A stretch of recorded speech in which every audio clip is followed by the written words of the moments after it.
Assalamualaikum warahmatullahi wabarakatuh. Selamat pagi yang terhormat Dr. Abdiansah Eskom MCS, selaku dosen pengampu mata kuliah metodologi penelitian. Saya sebagai moderator dari kelompok 4 mata kuliah metodologi penelitian Universitas Sriwijaya akan memimpin jalannya presentasi pada pagi hari ini mengenai laporan hasil percobaan analisis tweet sentimen Pilkada DKI 2017 menggunakan algoritma SPM. Sebelumnya, saya akan memperkenalkan kelompok kami terlebih dahulu. Ada Luis Garcia, Widya Nurhaliza, Yuda Herwansyah, Satya Rangga Pratama, Tri Rahmadini, dan saya sendiri Nur Sudia. Baik, untuk mempersingkat waktu, langsung saja kita masuk ke pembahasan yang pertama mengenai metodologi penelitian. Kepada Tri Rahmadini, dipersilakan. Baik, terima kasih moderator.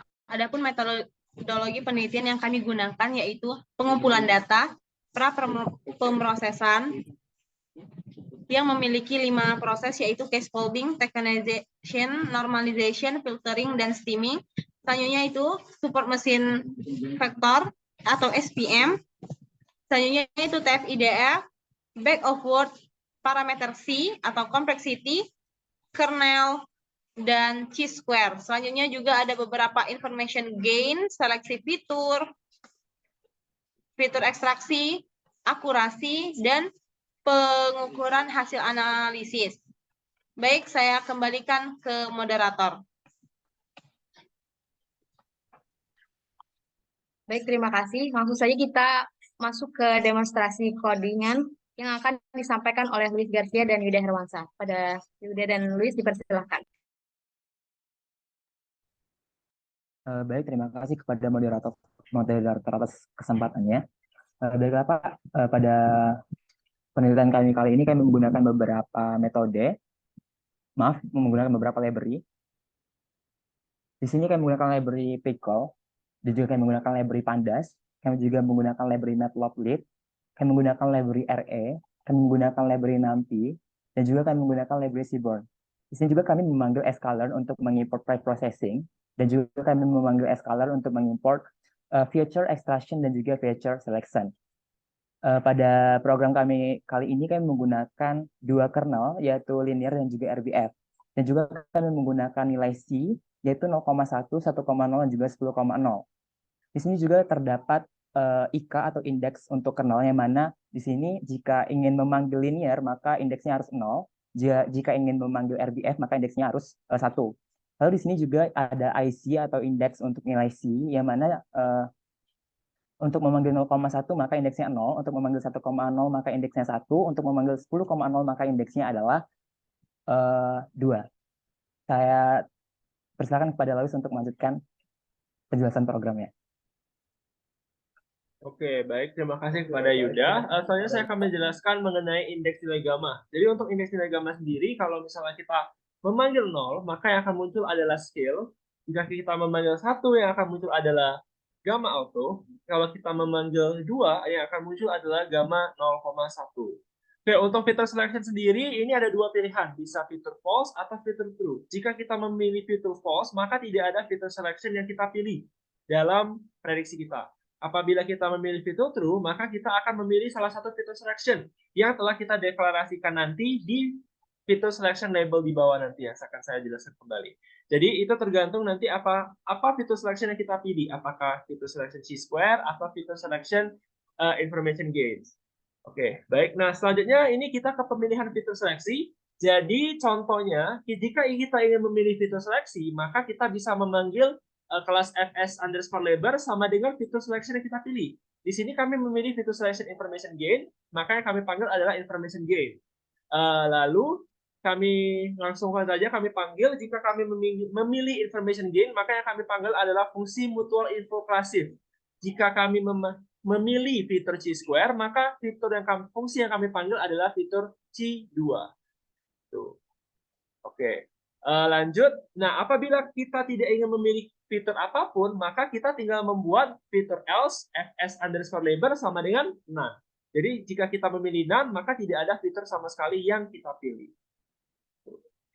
Oke, di sini kami juga menggunakan CNF matrix atau confusion matrix yang bisa mendeklarasikan true negatif, false positif, false negatif, dan juga true positif dari data yang telah kami buat. Oke, mungkin langsung saja kita coba untuk datanya sendiri. Oke, kita coba run untuk file main-nya dulu.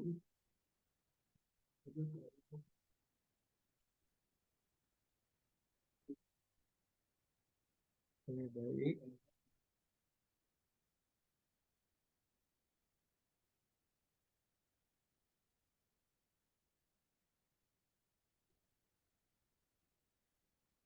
Oke, bisa dilihat ini adalah data positif dan juga data negatif yang ada. Terus, dan next.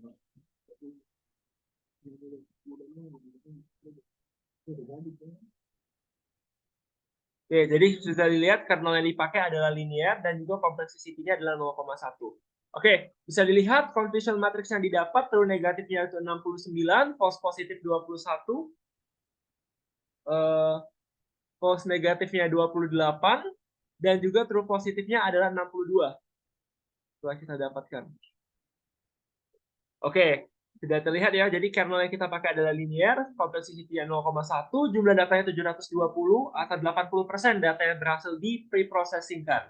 Lalu, precision-nya mendapatkan 0,75, recall-nya 0,69, akurasi 0,73, dan F1 score-nya 0,72. Jadi, dilihat dari sini bisa disimpulkan bahwa akurasi kita sudah mencapai lebih dari 73% dari main yang kita dapatkan. Oke, mungkin langsung saja kita langsung ke prediksi untuk melihat apakah data training yang kita lakukan itu sudah benar. Oke, seperti yang kita lihat di sini, teksnya adalah AHY menang pemilu. Otomatis kalau misalnya training kita benar, maka tweet yang akan muncul adalah tweet positif. Oke, kita coba cek apakah benar. Oke, benar ya. Jadi teksnya itu AHY menang pemilu dan sentimennya itu tweetnya positif. Karena kita benar, maka kita bisa simpulkan bahwa hasil training dan juga hasil prediksi yang kita lakukan sudah hampir mencapai prediksi yang benar atau yang tepat. Oke. Mungkin itu saja yang dapat saya sampaikan untuk presentasi codingnya. Saya kembalikan kepada moderator. Baik, terima kasih. Selanjutnya akan membahas mengenai hasil penelitian yang akan disampaikan oleh Satya. Pada Satya dipersilahkan. Oke, baik. Terima kasih kepada moderator. Saya akan menjelaskan hasil dan pembahasan. Ini merupakan tabel hasil percobaan yang kami peroleh. Nah, di sini kami mendapatkan 108 hasil percobaan. Lanjut. Mungkin untuk pembahasan lebih lanjutnya, saya akan jelaskan di hasil penelitian. Dari hasil penelitian yang telah dilakukan, kami menggunakan algoritma super vektor mesin atau SVM yang memperoleh 108 hasil variasi percobaan dengan menggunakan dua kernel yang berbeda, yaitu RBF dan linear, serta dengan nilai C yang berbeda, yaitu 0,1, 1,0, dan 10,0, yang dipengaruhi dengan nilai gamma yang digunakan, seperti nilai scale, auto, atau 0,1, sehingga menghasilkan nilai akurasi yang beragam dari hasil percobaan yang dilaksanakan. Jadi berdasarkan tabel di atas dapat dilihat bahwa dengan menggunakan extraction method TF-IDF, nilai akurasi yang didapat menggunakan C dengan nilai 1,0 dan 10,0.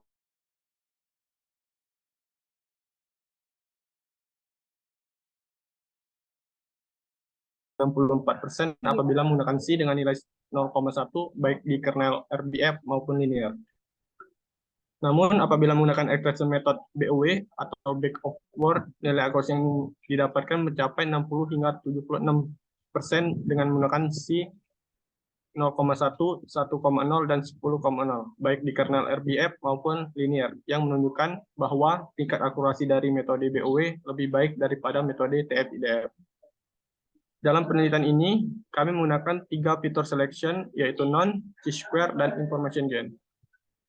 Kami juga mendapatkan hasil percobaan dari hasil percobaan yang telah dilakukan apabila melakukan training data dengan tidak menggunakan seleksi fitur atau non, maka nilai akurasi dapat mencapai 50 hingga 75% untuk metode ekstraksi TF-IDF dan 58% hingga 76% untuk metode ekstraksi BOW.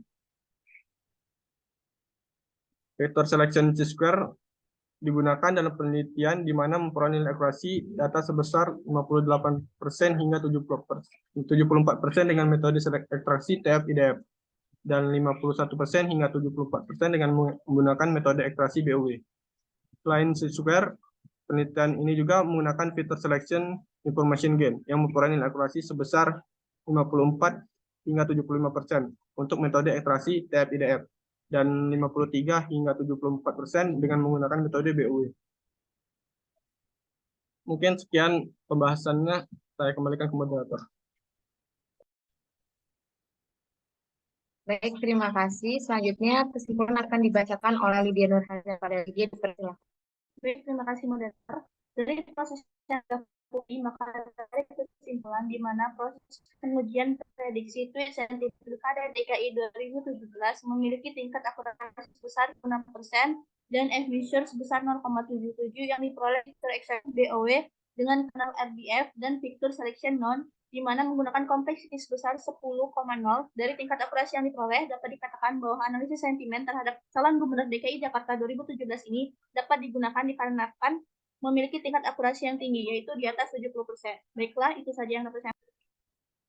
Baiklah, demikian presentasi dari kelompok kami mengenai laporan hasil percobaan analisis tweet sentimen Pilkada DKI 2017 menggunakan algoritma SPM. Kurang lebihnya kami mohon maaf. Wassalamualaikum warahmatullahi wabarakatuh.